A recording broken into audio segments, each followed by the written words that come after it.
जय हो श्री कृष्ण भगवान की।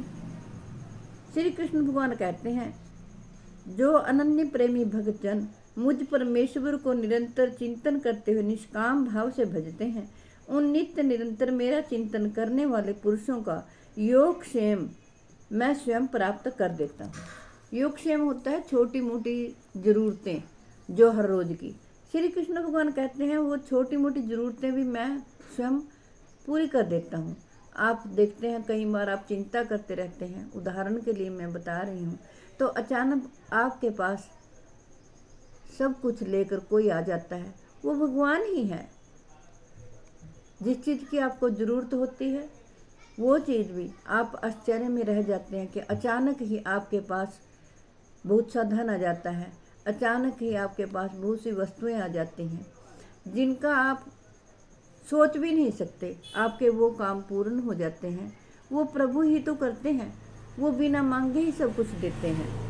हे अर्जुन, यद्यपि श्रद्धा से युक्त जो सकाम भक्त दूसरे देवताओं को पूजते हैं वे भी मुझको ही पूजते हैं, किंतु उनका वह पूजन अविधि पूर्वक अर्थात अज्ञान पूर्वक है, क्योंकि संपूर्ण यज्ञों का भोक्ता और स्वामी भी मैं ही हूँ, परंतु ये मुझ परमेश्वर को तत्व से नहीं जानते, इसी से गिरते हैं अर्थात पुनर्जन्म को प्राप्त होते हैं।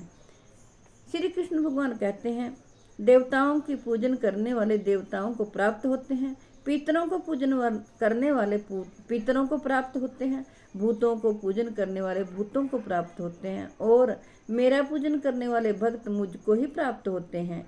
इसलिए मेरे भक्तों का पुनर्जन्म नहीं होता। प्रभु कहते हैं, जो कोई भक्त मेरे लिए प्रेम से पत्र पुष्प फल जल आदि अर्पण करता है, उस शुद्ध बुद्धि निष्काम प्रेमी भक्त का प्रेम पूर्वक अर्पण किया हुआ वह पत्र पुष्प आदि मैं सगुण रूप से प्रकट होकर प्रीति सहित खाता हूँ। हे अर्जुन, तू जो कर्म करता है, जो खाता है, जो हवन करता है, जो दान देता है और जो तप करता है, वह सब मेरे अर्पण कर।